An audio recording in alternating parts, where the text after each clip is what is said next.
नारायणं नमस्कृत्य नरं चैव नरोत्तमं देवीं सरस्वतीं व्यासं ततो जयमुदीरये। जय श्री राधे, जय श्री कृष्ण। आज फिर प्रश्नोत्तरी कार्यक्रम में आप समस्त भक्तों का मैं स्वागत करता हूं और साथ ही स्वागत है आपके प्रश्नों का। इस समय आज चतुर्थ दिवस है। हम चर्चा कर रहे हैं सनातन धर्म के उन पहलुओं की जो दूसरे मतों में देखने सुनने को नहीं मिलते। सनातन धर्म को जो सबसे अलग कर देता है, जो बात और कहीं नहीं मिलेगी, किसी भी मतांतर में नहीं मिलेगी, वो बात सनातन धर्म के पास है। वो उन्हीं बातों को का विरोध करते हैं दूसरे मतों के लोग, जो उनके मत में है ही नहीं। अब ये उनकी मजबूरी है। कारण क्या कि जब लोमड़ी को अंगूर नहीं मिलते तो उसको खट्टा कहना ही पड़ता है। ये उसकी लाचारी है। औरों के यहाँ मूर्ति पूजा क्यों नहीं होती, सनातन धर्म में ही मूर्ति पूजा क्यों है? क्योंकि यहाँ भगवान की मूर्ति है, श्री विग्रह है, यहाँ भगवान तनुधारी है। और कहा कि चिदानंदमय देह तुम्हारी, विगत विकार जान अधिकारी। इसलिए हमारे यहाँ मूर्ति है। उनके यहाँ निराकार मानते हैं तो उनकी मजबूरी है कि वो मूर्ति बना नहीं सकते। पूजने की बात तो बहुत दूर की बात है। जब उनके यहाँ परमात्मा निराकार ये माना गया, माना हमारे यहाँ भी गया, हमारे यहाँ दोनों माना जाता है, तो ये एक्स्ट्रा हमारे यहाँ है साकार। तो बात यही सनातन धर्म की चल रही थी, जो सब मतों से अलग सनातन धर्म को ले जाता है, वो सर्वोपरि है, वो है साकार भगवान। यही कल चर्चा चल रही थी। वो लोग यहाँ तक अभी पहुंचे नहीं हैं और वो पहुंचेंगे भी नहीं। कब तक? जब तक सनातन धर्म के संतों का, ग्रंथों का वो श्रद्धापूर्वक श्रवण पठन पाठन नहीं कर लेते, तब तक उनको साकार की महिमा का ज्ञान नहीं होगा। ये किसी भी मत के पास ये ज्ञान नहीं है कि परमात्मा प्रेम करते हैं। ये केवल सनातन धर्म के पास है। वो परमात्मा प्रेम करते हैं, वो प्रेम के भूखे हैं। जैसे पिता अपने पुत्र से प्रेम करता है, ऐसे परमात्मा अपनी आत्माओं से प्रेम करते हैं। जैसे पिता पुत्र को कैसे प्रेम करते हैं, कहने सुनने की आवश्यकता नहीं, लेकिन इतना तो है कि प्रेम बिना देह के नहीं हो सकता। पुत्र का भी देह है, पिता का भी देह है, इसलिए दोनों प्रेम करते हैं। तो प्रेम के लिए साकार का होना आवश्यक है। इसलिए प्रेम हमेशा साकार से ही होता है, निराकार से नहीं। निराकार का केवल ज्ञान हो सकता है, लेकिन प्रेम नहीं हो सकता। प्रेम के लिए दो चीजों का होना आवश्यक है, एक तो हो साकार और दूसरा हो चैतन्य। यदि साकार है लेकिन चैतन्य नहीं है, जैसे उदाहरण के रूप में ये चश्मा साकार है लेकिन ये चेतन नहीं है, जड़ है, इसलिए इससे भी प्रेम नहीं। ममता तो हो जाएगी कि मेरा है, लेकिन प्रेम जैसे हम पुत्र से करते हैं, माता पिता से करते हैं, मित्र से करते हैं, पति पत्नी से करते हैं, ऐसा प्रेम इससे नहीं हो सकता। क्योंकि ये साकार तो है लेकिन इसमें चेतना नहीं है। प्रेम हमेशा चेतन तत्व और साकार, ये दो होंगे, ये दो गुण जहां है वहां प्रेम होगा। तो परमात्मा चैतन्य भी है, परमात्मा साकार भी है, इसलिए परमात्मा से प्रेम हो जाता है। तो ममता अपनापन तो हमारा जमीन से, पैसे से, सब से हो जाएगा, लेकिन प्रेम की याद आ रही है। लोग कहते हैं पैसे से लोग बहुत प्रेम करते हैं, पैसे से प्रेम नहीं करते। मान लो मेरे पास 2000 का नोट है, मैं कहूँ ये मेरा है, ये बात सच है, लेकिन मैं इससे प्यार करता हूँ, ये बात बिल्कुल झूठ है। यदि तुम 2000 के नोट से प्यार करते हो, अब तुमको 500 रुपये की आवश्यकता पड़ी खर्च करने की, तुम क्या करते हो? तो 2000 का नोट दे देते हो। उसमें से उसने 500 रुपये काट लिए जो वस्तु खरीदी है और 1500 रुपये वापिस कर दिए।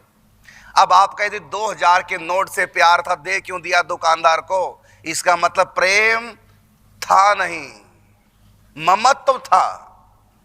समझ लीजिए जो मैं कहना चाह रहा हूं। तो प्रेम दो जगह होगा, एक साकार, और केवल साकार से काम नहीं चलेगा प्रेम के लिए, साकार के साथ उसमें चेतना का होना भी आवश्यक है। वो हमारे प्रेम की फीलिंग करने वाला हो और अपने प्रेम की फीलिंग हमको कराने वाला हो, वहीं पर प्रेम होता है, नहीं तो प्रेम होगा नहीं। तो निराकार भगवान चैतन्य तो है लेकिन वहां साकार नहीं। और भगवान कृष्ण, राम आदि भगवान के विविध स्वरूप ये चैतन्य भी हैं और साकार भी। तो भगवान का देह आप कहेंगे कि आत्मा चैतन्य है, शरीर तो जड़ होता है, लेकिन मैं कहना चाहूंगा हमारा शरीर जड़ है, ये बात सच है। और देवताओं तक का शरीर जड़ होता है, निर्जीव होता है, लेकिन देवताओं की आत्मा चैतन्य है। तो देवताओं का शरीर जड़ है क्योंकि उसमें आत्मा अलग है और शरीर अलग है, लेकिन भगवान की आत्मा और भगवान का शरीर ये दो तत्व नहीं है। चिदानंदमय देह तुम्हारी, विगत विकार जान अधिकारी। भगवान का देह कौन है? तो भगवान की कह लो कि भगवान की आत्मा ही देह बनी है, इसलिए उनको आत्मा ना कहकर हम कहते हैं परमात्मा। तो आत्मा और परम आत्मा में अंतर क्या है? आत्मा वो है जो देह धारण करती है, परमात्मा कभी देह धारण नहीं करते, बल्कि स्वयं ही देह बन जाते हैं।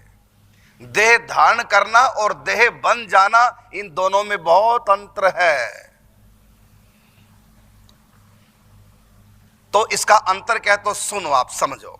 ये शरीर हमारा पंच तत्वों का है, हमारी आत्मा इस शरीर के अंदर आई, चैतन्य आत्मा है, शरीर जड़ है, आई है और कुछ दिन रहेगी और एक दिन आत्मा शरीर छोड़ के चली जाएगी, अर्थात हम शरीर छोड़ के चले जाएंगे। तो बताइए फिर हम कौन हुए, आत्मा या शरीर? तो आत्मा चैतन्य, हम चैतन्य आत्मा है, लेकिन ये शरीर जड़ है। तो आत्मा जब प्रेम करती है वो परमात्मा से ही कर सकती है, संसार से प्रेम कोई कर ही नहीं सकता। हाँ, आसक्ति हो जाएगी, ममत्व हो जाएगा, लेकिन प्रेम नहीं। प्रेम तो जब भी होगा आत्मा का परमात्मा से होगा, चैतन्य का चैतन्य से होगा। लेकिन संसार के प्रेम में शरीर बीच में आ जाता है, ये शरीर पंच तत्वों का ये बीच में आ जाता है, लेकिन हमारे और परमात्मा के बीच में शरीर बीच में नहीं आता। कारण क्या? क्योंकि परमात्मा की आत्मा और परमात्मा का शरीर ये दो तत्व नहीं है, दोनों एक ही है। देह और ध्येय में कोई भेद नहीं। तो हमारी आत्मा में शरीर में भेद है, आत्मा चैतन्य है, शरीर जड़ है। जड़ चेतन ग्रंथि पर गई, यद्यपि मृथा छूटत कठिनाई। जड़ चेतन ग्रंथि पर गई, जड़ का मतलब शरीर, चैतन्य का मतलब आत्मा। तो हमारी आत्मा शरीर की गांठ पड़ गई, तो इसलिए यद्यपि मिथ्या मायाजन्य है, लेकिन फिर भी छूटती नहीं। क्यों? यह माया का ऐसा प्रबल प्रभाव है। लेकिन परमात्मा मायाधीन नहीं, बल्कि माया परमात्मा के अधीन है। तो परमात्मा का शरीर और परमात्मा की आत्मा, कृष्ण का शरीर और कृष्ण की आत्मा, ये दो तत्व नहीं है, ये एक ही तत्व है। आत्मा ही कृष्ण बनी हुई है। इसलिए कृष्ण को कहेंगे देह धारण नहीं किया, स्वयं देह बना है। क्योंकि धारण दूसरी वस्तु, हमारी आत्मा ने अर्थात हमने देह को धारण किया। क्योंकि एक दिन ऐसा था जब ये देह नहीं था, और एक दिन ऐसा रहेगा हम देह को छोड़ देंगे। तो हमने देह धारण किया, लेकिन कृष्ण देह धारण नहीं करते। क्यों? वो स्वयं ही देह बनते हैं, स्वयं ही देह है वो। इसलिए कहा गया कि चिदानंदमय देह तुम्हारी। तो कृष्ण भी चिदानंदमय आत्मा, सच्चिदानंद रूपाय विश्वोत्पत्त्यादि हेतवे तापत्रय विनाशाय श्री कृष्णाय वयम नुमा। तो परमात्मा श्री कृष्ण की आत्मा क्या है? परमात्मा क्या है? चिदानंदमय है। और देह क्या है? उनका शरीर कैसा है? तो हमारी तरह पंच तत्वों का नहीं, का चिदानंदमय देह तुम्हारी, विगत विकार जान अधिकारी। कृष्ण के शरीर में बुढ़ापा नहीं आएगा, उनके दूध के दांत नहीं टूटेंगे, उनके बाल सफेद नहीं होते, उनमें रोग नहीं आता, क्योंकि उनका शरीर कर्मजन्य नहीं है, मायाजन्य नहीं है। आप प्रगट भय विधि ना बनाए, निज इच्छा निर्मित तनु माया गुण गोपार। माया गुण त्रिगुणातीत उनका देह है, माया गुण गोपार अर्थात इंद्रियों से भी परे है। जब तक भगवान की चाह नहीं होगी, कृपा नहीं होगी, तब तक उनके श्री वपु को कोई देख नहीं सकता। क्योंकि उनका, जैसे मैं चाहे आप दिखना चाहूं चाहे न दिखना चाहूं, मैं न भी दिखना चाहूं, यदि आऊं तो फिर भी सबको दिखाई देगा। लेकिन श्री कृष्ण का शरीर हमारी तरह नहीं, वो चाहेंगे तो दिखाई देगा और नहीं चाहेंगे तो नहीं दिखाई देगा। क्योंकि उनका शरीर भौतिक नहीं है, उनका शरीर क्या है? जिस तत्व की हमारी आत्मा है, उसी तत्व का परमात्मा का शरीर है, उसी तत्व के परमात्मा। इसलिए आत्मा में परमात्मा में कोई अंतर नहीं है, लेकिन हमारे शरीर में और भगवान के शरीर में अंतर है। भगवान का शरीर क्या है? चिदानंद घन है, सच्चिदानंदमय है, और हमारा शरीर मृणमय है, पंच तत्व का है। इसलिए भगवान का शरीर, हमारा शरीर एक नहीं, लेकिन ये ज्ञान दूसरे मतों के पास नहीं। वो तो कृष्ण को जन्मने मरने वाला मान लेते हैं, वो तो देह धारण करने वाला मान लेते हैं। श्री कृष्ण कभी देह धारण नहीं करते, वो स्वयं ही देह बने होते हैं। और जब चाहे अंतर्ध्यान हो जाए और जब चाहे जितने मर्जी देह बना लें। लीलाधर की लीला न्यारी ऐसे रास रचैया, जितनी गोपियां उतने उनके संग में नाचे कन्हैया। वो परमात्मा अनंत अनंत रूप प्रकट कर लेता है। तो उनके जो रूप प्रकट होते हैं वो किसी गर्भ से प्रकट नहीं हुए हैं। गोपियों के साथ में जितनी गोपियां नृत्य कर रही हैं उतने कृष्ण बन गए। तो इतने जो कृष्ण बने वो किसी गर्भ से नहीं, इतने पैदा हुए थे। वो जब चाहे अपने रूप बना लें। यशोदा के गर्भ, यशोदा के यहाँ देवकी के गर्भ से क्यों जन्म लिए? क्योंकि देवकी की इच्छा थी। भगवान का एक नाम भक्त वांछा कल्पतरु है, भक्तों की इच्छा पूर्ण करने वाले। क्योंकि जब ये उसके रूप पूर्व जन्मे थे और मनुष्य चतुर्पा ये कश्यप अदिति के रूप में, और इससे पूर्व जन्म में सुतपा के रूप में, प्रश्न के रूप में जब थे, तो 3 बार पुत्र होने का वरदान मांगा था। इसलिए श्री कृष्ण पुत्र बनकर के प्रकट हुए, भगत की इच्छा को पूर्ण किया। भगवान को दुनिया में आने के लिए माँ बाप की आवश्यकता नहीं है। जैसे कि मैंने उदाहरण दिया, जितनी गोपियां उतने कृष्ण बन गए। तो इतने जो कृष्ण बने, हजारों, 2000, 10, 20,000 जो भी रूप भगवान के बने, तो किसी गर्भ से वो प्रकट नहीं हुए थे। नरसिंह भगवान जब प्रकट हुए तो किसी के पेट से पैदा नहीं हुए थे। विश्व मोहिनी का जब अवतार हुआ तो किसी गर्भ से पैदा नहीं हुई। कच्छप अवतार, मत्स्य अवतार किसी गर्भ से पैदा नहीं हुए। धनवंतरी अवतार किसी माँ बाप से पैदा नहीं हुए। ब्रह्मा अवतार भी किसी माँ के गर्भ से पैदा नहीं। भगवान चाहे तो कहीं भी प्रकट हो जाए। यदि कोई गर्भ से ही प्रकट करना चाहे, अपना पुत्र मानता है, तो भगवान गर्भ से भी प्रकट हो जाते हैं। तो गर्भ से प्रकट होने के कारण से ये नहीं हम कह सकते कि ये कैसे तो जन्म लिया। भगवान कभी जन्म नहीं लेते, वो प्रकट होते। आप प्रकट भय विधि ना बनाए, कर्मजन्य भगवान का जन्म नहीं होता, ना ही प्रारब्ध जन्य जन्म होता है, ना ही वो प्रकृति जन्य जन्म होता है। भगवान का जन्म है अलौकिक। भय प्रगट कृपाला दीन दयाला कौशल्या हितकारी। तो सनातन धर्म के पास जो बात है, जो और मतों को समझ में नहीं आती, यहाँ तो संतों के बिना सनातन धर्मावलंबियों को बात समझ में नहीं आती, औरों को कैसी आएगी? तभी तो नाना प्रकार के नए नए पंथों में घुस जाते हैं लोग। वो अपने राम कृष्ण को जान सनातनी नहीं पाए, इसलिए अनेक पंथों में घुस जाते हैं। और जो इतर धर्मों के लोग हैं वो कहाँ राम कृष्ण को जानेंगे?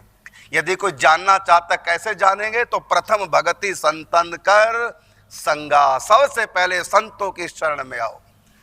जब तक संतों का संग नहीं करोगे तब तक सनातन धर्म को समझ नहीं पाओगे। इसलिए सबसे पहले हमको प्रथम रसिक जन सेव, सबसे पहले भक्ति की शुरुआत आदौ श्रद्धा ततः साधु संग। हम श्रद्धा पूर्वक संतों का संग करें तभी बात समझ में आएगी। जब तक संत शरण नहीं आए तब तक मन भरमाए, धर्म कोई समझ ना पाए, मर्म कोई समझ ना पाए। इसलिए प्रथम भक्ति संतन कर संगा। प्रथम भक्ति संतों का संग है, ये फाउंडेशन है प्रथम भक्ति।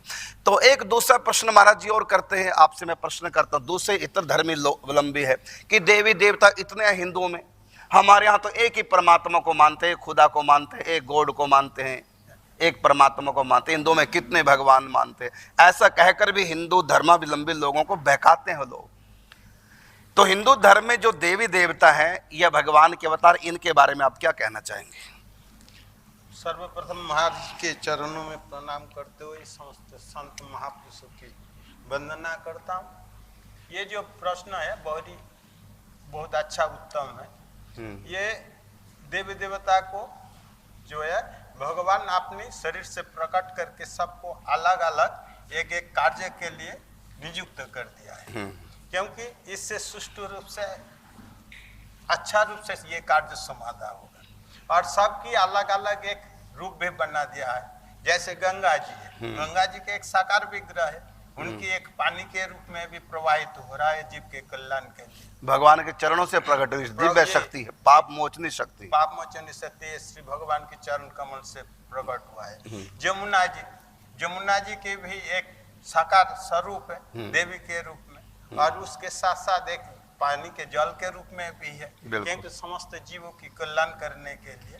इसलिए जो है भगवान अपनी शक्ति से ये सब प्रकट किया है सारे जीवों को कल्याण करने के लिए। बिल्कुल। तो आपसे मैं प्रश्न कर रहा हूं, ये दूसरे धर्मों के लोग जो कहते हैं, मतों के लोग, सॉरी धर्म मुख से निकल जाता है, क्यों धर्म तो एक ही है, सनातन, और मत है। जी। तो दूसरे मतों के लोग कहते हैं कि हमारे यहाँ एक ही परमात्मा, एक ईश्वरवाद हम मानते हैं। सनातन धर्मियों में ऐसा नहीं। आप ये बताएंगे क्या हम एक ईश्वरवाद नहीं मानते? जैसे कोई झूठा लांछन लगाते हैं हिंदुओं के ऊपर, क्या हम एक ईश्वरवाद में विश्वास नहीं रखते? सर्वप्रथम पूज्य श्री महाराज जी के चरणों में साष्टांग दंडवत प्रणाम, साथ ही सभी वैष्णव वृंदों को दंडवत प्रणाम। ऐसा नहीं है, उन्होंने पूर्ण तरह से अध्ययन नहीं किया। अध्ययन नहीं किया, बिल्कुल अधूरा ज्ञान है। अधूरा ज्ञान है और आधी अधूरी बात सुन के वो लांछन लगा रहे हैं।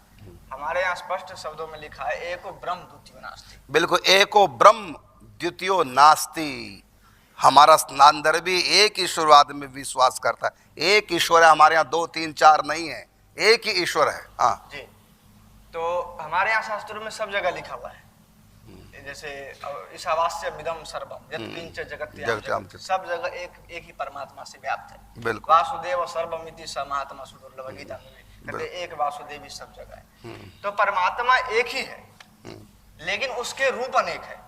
और महाराज गीता में भगवान ने कहा मैं ही सब कुछ हूँ। मैं ही सब कुछ हूँ। विराट रूप में दिखाया, उससे पहले बताया कि मैं ही सब कुछ हूँ। तो एक ही तत्व है, एक ही परमात्मा हमारे यहाँ भी है, वही सब कुछ है। यहाँ तक कि अगुण सगुण सब आप हो, निराकार साकार सर्व रूप धरी हे हरि, आप बने संसार। सब कुछ एक ही। एको ब्रह्म द्वितीयो नास्ति, एको हम बहुश्यामः। ये एक ईश्वरवाद हमारे यहाँ भी है। हाँ जी। जी। तो महाराज श्री इसमें भी कई भेद है। उनको पूर्ण तो ज्ञान है ही ना किसी विषय के बारे में। अरे उनके छोड़ो, हमारे सनातन धर्मावलंबियों को ज्ञान नहीं पूरा। अब इसी बात में मेरे को ध्यान आ गया महाराज श्री, सनातन धर्मावलंबियों को तो छोड़े, स्वयं माता पार्वती को हाँ ज्ञान, लीला सत्य। उनको भी ज्ञान नहीं है। हाँ राम जी जब प्रेम की लीला कर रहे थे तो वो भी मुंह में पड़ गई, ये कैसे ठाकुर जी, ये कैसे भगवान है? कैसे भगवान जो ऐसे ये स्त्रियों के पीछे वो दौड़ रहे हैं। हाँ। तो जब माता पार्वती को पता नहीं तो आपको कैसे पता हो जाएगा? ये तो वैष्णवों के संग और सनातन पद्धति को जो परंपरा से निभाते आ रहे हैं, सुनते आ रहे हैं, उन्हीं से मिलेगा ये ज्ञान आपको। बिल्कुल। राम जी की लीला को देख करके सती को मोह हो गया, ये कैसा भगवान है? भगवान तो सर्वशक्तिमान है, ये अपनी पत्नी की रक्षा नहीं कर सके। भगवान तो सर्वज्ञ है और ये अपनी पत्नी तक को नहीं जानते कौन ले गया, कहाँ गई। तो जब इनको ये पता नहीं, रो रहे हैं, व्याकुल है, तो मैं इनको भगवान कैसे मान लूं? क्योंकि भगवान वाली कोई बात यहां दिखाई नहीं दे रही है। ये सती का प्रश्न था और अंत में परीक्षा करने गई और भगवान ने दिखा दिया कि मैं भगवान हूं, मैं सर्वज्ञ हूं, सर्वांतर्यामी हूं, और मेरा सीता जी का कभी विरह होता ही नहीं, अपने साथ ही दिखा दिया। जबकि सीता हरण हो चुका था और सती को अपने साथ सीता को दिखा दिया, ले देख ले मेरे साथ है वो, मैं लीला कर रहा हूं, नर की मर्यादा का पालन कर रहा हूं, नर लीला कर रहा हूं, कुछ समझाना चाह रहा हूं। और सीता हरण के ब्याह से रावण का नाश करना है, उनके अनुयायियों का नाश करना है, अधर्म करने वालों और अधर्मियों का साथ देने वाले जो लोग लंका में बैठे उनका सर्वनाश करना है। तो कैसे करूं, बिना बात के कैसे अटैक करूं? तो उन्होंने सीता का हरण किया, मैं सीता को छुड़ाने के बहाने जाऊंगा और वो देंगे नहीं, अंतिम उनको सर्वनाश करूंगा। तो नर की मर्यादा में रहकर भगवान दुष्टों का संहार कर रहे हैं, तो इसलिए सीता का हरण हो गया। बाकी सीता उन्हीं के पास है, अलग नहीं। तो यह चरित लक्ष्मण नहीं जाना, जो कुछ चरित रचा भगवाना। राम के साथ रहने वाले लक्ष्मण नहीं जान सके, हम और आप कौन खेत की मूली है। और महाराज जो प्रेम भक्ति छोड़ करके ना इसको जाना नहीं से सकता। बिल्कुल बिल्कुल क्यों? बिल्कुल। जैसे दुर्योधन आदि को पास गए थे तो उसने पहचाना नहीं, उसने माया शरीर बता दिया। जैसे कंस के पास गए थे बिल्कुल, तो उसमें भी उसने पहचाना नहीं है ये सब भगवान। सीधी सी बात है, जब तक संत शरण नहीं आए तब तक मन भरमाए, मर्म कोई जान ना पाए, धर्म कोई जान ना पाए। एक बात और मैं कहना चाहूंगा, लोग भगवान को भी कई बार देवता कहते थे। देवता अलग चीज है, भगवान अलग है।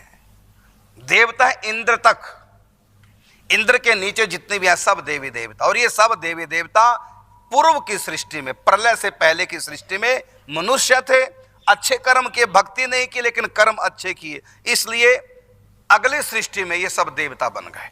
वर्तमान सृष्टि में पूर्व कल्प के कुछ मनुष्य, जैसे इंद्र है, पुरंदर नाम का राजा था, अब की बार इंद्र बन गया, अब एक मनवंतर तक राज्य करेगा। तो इंद्र और इंद्र के आगे जितने भी देवता हैं सब कभी मनुष्य थे, फिर बन गए देवता। इनका उद्धार नहीं हुआ है, इनको फिर जन्म लेना पड़ेगा सबको, इनकी मुक्ति नहीं हुई है, इनको सबको जन्म लेना पड़ेगा। तो ये मनुष्य है, अच्छे कर्म के प्रभाव से देवता बन गए, ये भगवान नहीं है, ये देवता है। लेकिन भगवती दुर्गा, महालक्ष्मी, महाकाली, महासरस्वती ये देवियां नहीं हैं, ये भगवतियां हैं। भगवती में देवी में अंतर है। देवताओं की पत्नियां देवियां और भगवान की शक्तियां भगवती कहलाती हैं। देवी के रूप में रहती हैं लेकिन ये देवी नहीं, ये भगवती हैं। इसी प्रकार भगवान के स्वरूप जितने भी अवतार हैं, चाहे वो भगवान शिव का गुण अवतार है, भगवान नारायण हैं और गणेश जी हैं, ये देवता नहीं है, ये भगवान है, ये परमेश्वर है, पंच परमेश्वर। सृष्टि में भगवान 5 रूपों में रहते हैं, ब्रह्मा, विष्णु, महेश, दुर्गा और गणेश। ये देवता नहीं है। वर्तमान में सूर्य भी देवता नहीं है, सूर्य भी ब्रह्मा। वर्तमान के कल्प में सूर्य इस समय भगवान है। तत्तेजो विद्धि मामकम, गीता में कहा मेरा तेज ही है सूर्य के रूप में। तो यहाँ देवताओं में और भगवान के स्वरूपों में हम थोड़ा भेद समझें। सनातनी देवता उनके यहां भी बहुत हैं, वो अपनी भाषा में फरिश्ते कह देते हैं। हम लोग देवता कहते हैं, वो लोग फरिश्ते कह देते हैं। तो उनके यहां भी अनेक देवी देवता हैं, वो अप्सराएं कह देते हैं, अप्सरा ने हूरे, फरिश्ते, यही तो उनके देवता है। हमारे भी देवता, तो उनके देवता हमारे देवता अलग नहीं है। नरक स्वर्ग सबका एक ही होता है। ये तो कलयुग ने ऐसी बुद्धि सबकी खराब कर के सबको अलग अलग लगता है। सबका एक ही अमराज, सब एक ही के यहाँ जाएंगे, नरक स्वर्ग सब भोगेंगे। नरक स्वर्ग सबका एक, अपने अपनी भाषा में कोई जन्नत कह देता है स्वर्ग को, कोई जहन्नुम कह देता है नरक को। हम देवता कहते हो फरिश्ते कह देते हैं, हम अप्सरा कहते हैं वो हूरे कह देते हैं। उनके यहाँ भी यही सब कुछ है। रही बात ईश्वरवाद की, हमारे यहाँ 5 ईश्वर के स्वरूप हैं, ब्रह्मा, विष्णु, महेश, सूर्य और गणेश। और इनके शरीर हमारी तरह पंच तत्व के नहीं होते। देवता अलग हैं, वो कभी मनुष्य थे, देवता बन गए। तो ये जो कहते हैं कि इन लोगों के यहाँ बहुत देवी देवता, रे सबके यहाँ बहुत होते हैं। वहां भी स्वर्ग है, वहां भी अप्सरा है, वहां भी फरिश्ते हैं अनेक। तो वो फरिश्ते कहते हैं हम देवता, वो अप्सरा कहते, वो हूरे कहते हैं हम अप्सरा कह देते हैं। सब एक ही है, कोई अंतर इस मामले में नहीं है। और हमारे यहाँ कहते हैं अनेक देवी देवता, तो हमारे यहाँ तो सब क्या है, अनेक हैं। लेकिन भगवान जो है, ये दुख की बात है कि उनको ज्ञान नहीं है। जो परमात्मा है उसको भी लोग देवता कह लेने लग जाते हैं। जैसे राम कृष्ण आदि हैं, दुर्गा हैं, शिव हैं, गणेश जी हैं, माँ सरस्वती, महाकाली, महालक्ष्मी, भगवती के अनेक रूप। ये देवियाँ नहीं, ये बल्कि ये सब भगवतियाँ हैं। अर्थात भगवान का स्त्रीलिंग भगवती, भगवान की शक्तियाँ हैं। ये कभी मनुष्य थी ऐसा नहीं है। इंद्र तक देवी देवता कभी मनुष्य थे, वो सब देवी देवता बन गए। लेकिन भगवती दुर्गा कभी मनुष्य थी, अच्छे कर्म की देवी बन गई, ऐसा नहीं है। ये सब भगवान के रूप है। इस मामले में आप भी कुछ थोड़ा प्रकाश डालेंगे? मैं ये कह रहा था महर्षि, जैसे कि देवी देवताओं के बारे में तो बता ही दिया, तो उनके यहाँ भी देवी देवता है, हमारे यहाँ भी देवी देवता है। अब रही ब्रह्म की बात, क्योंकि देवी देवता भी जीव कोटि में है। बिल्कुल, जीव कोटि में सब जीव है, मनुष्य थे कभी जी। बिल्कुल। अब बात रही परमात्मा की, तो परमात्मा में कहते हैं वो हमारे यहाँ एक है, तो हमने भी कहा एक ब्रह्म द्वितीयो नास्ति। अब प्रश्न ये उठता है जो आपके यहाँ एक यदि ब्रह्म है, तो ये सीताराम, लक्ष्मी नारायण, गौरी शंकर, हनुमान जी, गणेश जी आदि क्यों, इतने क्यों रूप, इतने क्यों? ये तो आपके देवता नहीं, ये तो भगवान है, तो भगवान इतने क्यों, ये प्रश्न उठता है। तो इसका उत्तर यही है महाराज, जैसे एक व्यक्ति होता है, एक पुरुष होता है, एक पुरुष को देश को भी आवश्यकता है। एक पुलिस के रूप में मान लीजिए दरोगा है, तो दरोगा को क्या है, उसको एक दरोगा के रूप में भी वहाँ बॉडी वाला चाहिए, एक जो उसका सूट बूट होता है, उस रूप में भी देवता को चाहिए। बेटी के लिए वो बाप के रूप में चाहिए, पत्नी के लिए वो पति के रूप में चाहिए। एक ही पुरुष को अनेक लोगों को चाहिए। और तो अब सबसे क्या वो एक ही जैसा रहेगा, एक ही जैसा व्यवहार करेगा? अलग अलग सबसे अलग अलग व्यवहार करेगा। अब अपने अपने कक्ष में उसका निजी जो रूम है उसमें क्या वो वर्दी में रहेगा? वहां तो नॉर्मल रहेगा। और वहां जब जाएगा वो क्या कहते हैं ड्यूटी पे जाएगा तो वहां क्या वो बनियान में चला जाएगा, वो उसकी भेष बदल जाएगा, भेष में चला जाएगा। उसी प्रकार अलग अलग व्यक्ति के अलग अलग भाव है, क्योंकि सभी आत्माएं और ये भाव भी अनादि कहा गया है, तो सबका भाव अलग अलग है। तो उसी भाव के अनुसार परमात्मा भी अनंत रूप धारण किए हुए, क्योंकि वो सर्वसमर्थ परमेश्वर है, वो असमर्थ नहीं है। वो जितना भाव धारण करना है उतना धारण कर सकता है। मतलब जितने प्रकार के भाव हैं, जितने प्रकार के भक्त हैं, उतने ही भगवान रूप धारण करके सबसे खेल करते हैं। जैसे एक मनुष्य एक ही समय में पत्नी से प्रेम, बहन से प्रेम, बेटी से प्रेम, भाई से प्रेम, पिता से प्रेम, एक ही समय में सबसे एक साथ प्रेम नहीं कर सकता। पत्नी वाला प्रेम जब पत्नी से करेगा वहां कोई दूसरा नहीं होगा। समझना बात को। यदि बहन के साथ ही उसी समय बहन के साथ भी प्रेम करना चाहिए, उसी समय बेटी के साथ भी, उसी समय पत्नी के साथ भी, उसी समय भाई, पिता या माता के साथ भी, तो क्या ऐसा संभव मनुष्य के साथ संभव है? ऐसा इतने रूप मनुष्य बना सकता? नहीं बना सकता, क्योंकि उसकी शक्ति सीमित है। लेकिन परमात्मा की ये मजबूरी नहीं है, इसलिए परमात्मा के यहाँ जितने भी भक्त हैं उतने परमात्मा रूप बना लेते हैं, और जितने प्रकार की परमात्मा लीलाएं करते हैं उतने प्रकार के रूप बना लेते हैं। जब मर्यादा की स्थापना करनी है, मर्यादा सिखानी है, तो मर्यादा पुरुषोत्तम भगवान राम का रूप बनाते हैं। वहां मर्यादा के, नर की मर्यादा के अनुसार लीला करेंगे। लेकिन जब कृष्ण के रूप में आते हैं तो स्वतंत्र प्रेम की लीला करेंगे, वहां कोई मर्यादा नहीं रखेंगे, क्योंकि यहाँ ब्रह्म की अपना रूप है प्रेम का, तो वहां भगवान पूर्ण प्रेम प्रकट करते हैं, लेकिन राम के रूप में नहीं करते। इसलिए राम कृष्ण देखने में दो लगते हैं अलग अलग, लेकिन जो राम है वही कृष्ण है। इसलिए हमारा एक श्लोक बड़ा प्रसिद्ध हमारे पुराण में, यो वै विष्णु स वै रुद्रो यो रुद्रा सह पितामह एको मूर्ति स्त्रियो देवा रुद्र विष्णु पितामह।